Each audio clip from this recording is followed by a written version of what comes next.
There's one person that I was really hoping would phone in tonight to give us the benefit of his views on Prince Andrew and the royal family, and it's our old friend. It's Sean in Concert. Hello, Sean. How you doing? I tell you what it is, mate. Hey, I couldn't eat. I could eat a full box of Jaffa cakes, mate. I couldn't eat just one or two. No, quite right too. You and I have so much in common. Right. The thing we haven't got in common, right, is that I think there should be a referendum, mate. On what? On the royal family. Well, whether we become a republic. Because I tell you what, if the young'uns don't want them.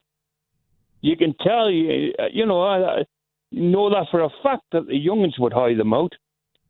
So I'm not sure that's true. Oh, it is true. Of course it is. Because a referendum's the only way to get rid of them.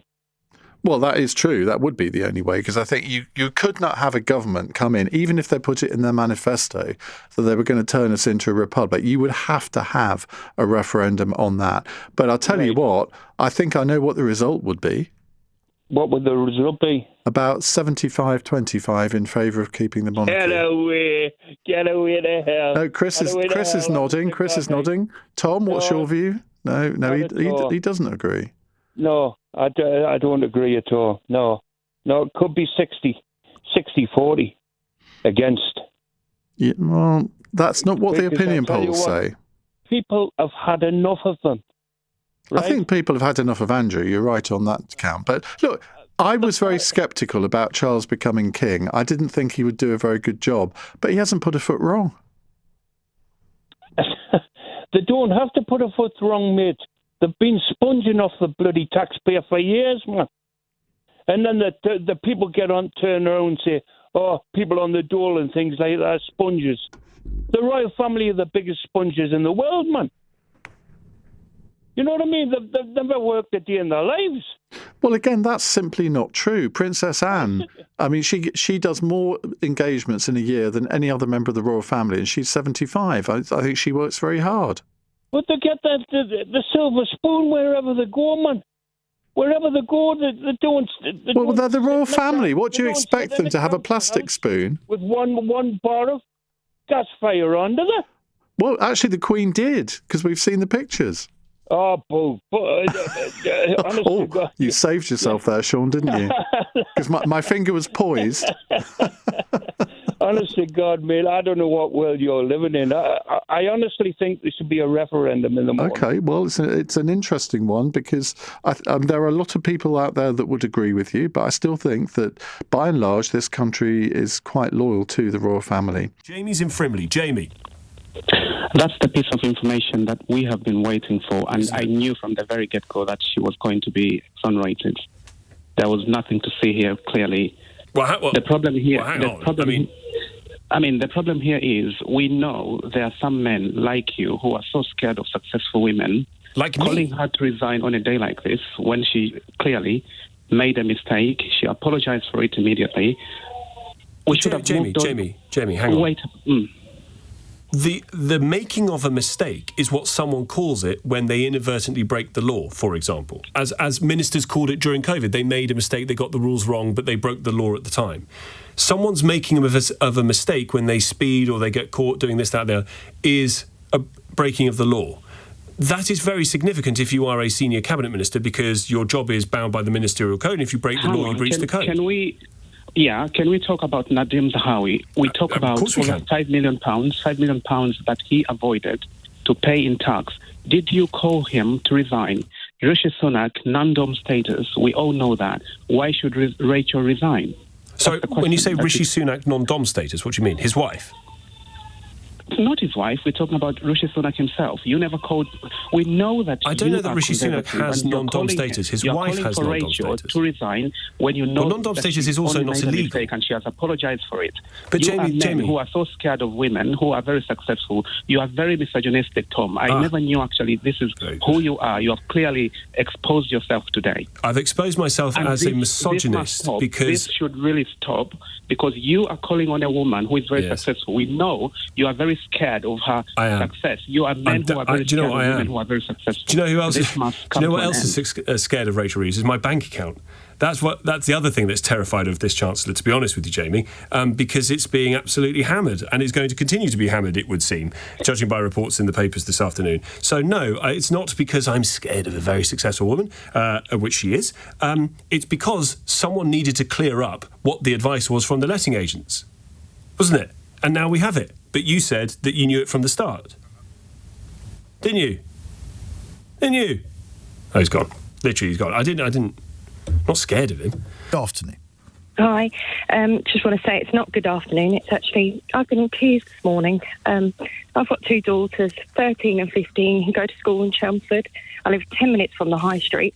And this morning their dad had to take them to their swimming lesson when usually they walk themselves because we do not feel safe.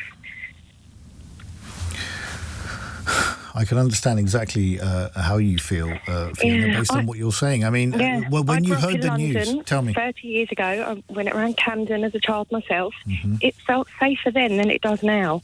Our high street, not just with this one man gone on the loose, our high street has a migrant hotel at the top and a migrant, it's actually a long-term accommodation centre at the other side. Overnight, our town has been overrun by migrants. Now, it's the people in the middle like me. I'm not a racist person. This is not about race. This is about the unknown. I don't know these people. If they were, there's groups of men, up to 100 men, stood outside the M&S every day when my kids are walking home from school. It doesn't feel safe.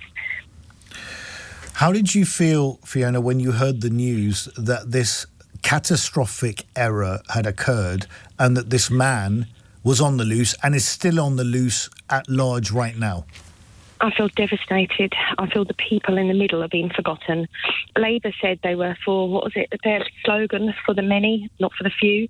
Well, there's many in the middle like me. I don't want to go on Tommy Robinson's march, but I feel forced. I'm not going to, but I've been forced to look at other parties. Yeah, but a lot of people will. Yeah.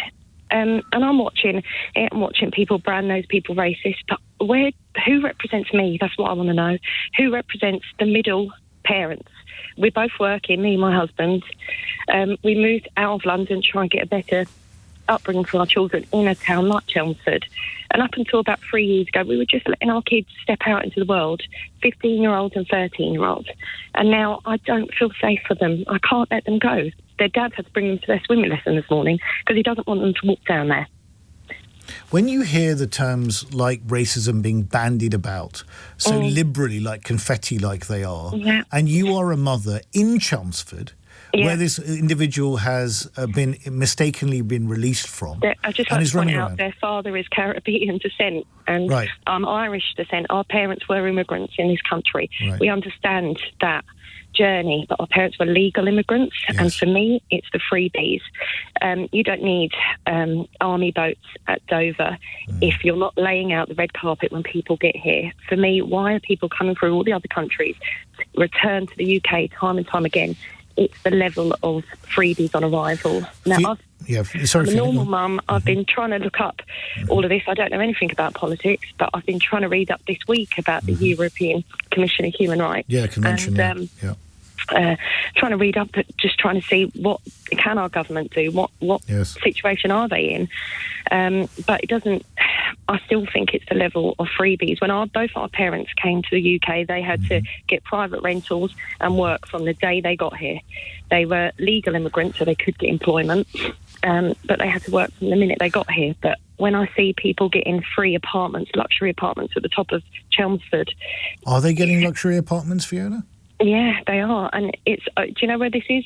On Facebook, on Twitter. I wasn't aware that it was luxury apartments, but even asylum hotels. Not in the mainstream media, which again makes me feel: is there a cover-up? Why are our government? Well, I think the government would argue that they are trying to do whatever they can, but when you hear words from the Home Secretary saying she will do whatever it takes to stop the boats, do you have any faith and confidence in that statement, Fiona? No. You see, I don't either. That's the thing. No. I mean, I don't doubt that Shabana Mahmood and David Lammy, who's an old colleague of mine, these are decent people. They're decent, hardworking people. But the problem is that I don't think that the depth of feeling is getting through to these people. Now, I'm not blaming them individually for what's happened here, because that is an error, but someone needs to take account for this. And it's not the only thing that's happened this week in terms of the asylum system, Fiona. Fiona, what's your message to the government now?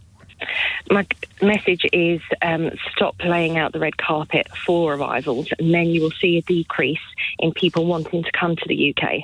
Okay. It's as simple as that. Thank you very much, Fiona. I appreciate your call. This is a clever one from Robert Leake. Allegedly, Andrew Mountbatten Windsor was going to kick off when he was told he had to leave the property, but instead they offered him 500 quid, so he went quietly. That's clever, the way you put those two stories. That's very clever. You should be a cartoonist. Andy's in Walthamstow. Hi, Andy. Oh, yeah. Hello, Henry. Yeah, I called up about housing, but I've just been listening to all this stuff about the poor guy who was shaken out of prison, spent 2 hours trying to get back in. It's all very strange. Andy, I wouldn't describe him as a poor guy when he sexually assaulted a 14-year-old girl and tried to kiss her on 2 occasions. Okay, well, yeah, for which he was obviously sent to prison. But yeah, well, good riddance. It all seems very strange to me, Henry. It looks like it's been fabricated by yes, people in the... Well, I don't know. I wouldn't want to... Well, what do you mean fabricated? Because that's quite a charge. Fabricated by who? The government? The Met? The prison? It seems to conveniently click all the buttons of the anti-immigrant... But why would releasing a sex offender from prison and having him walking around London with an avocado bag in his prison clothes mean that fuel... I mean, that's the last thing the government want. Well, did you not think the guy looked a bit confused and he didn't know what was going on? I have no sympathy with him at all. No, why? In that case, why was he not taken back into the prison? Because they couldn't find him. And why is this? Why this has created a massive story about immigrants and society and the law, and 500 quid, for God's sake. I mean, but who would have sanctioned this? Because it looks terrible on the government. Why would they do this? A distraction for what? Well, I don't blame the government. I mean, this is civil servants. Civil servants already say they're overworked. Why would they say, I'll tell you what, let's release this idiot Kebatu onto the streets? Well, they wouldn't obviously wouldn't say that, but okay.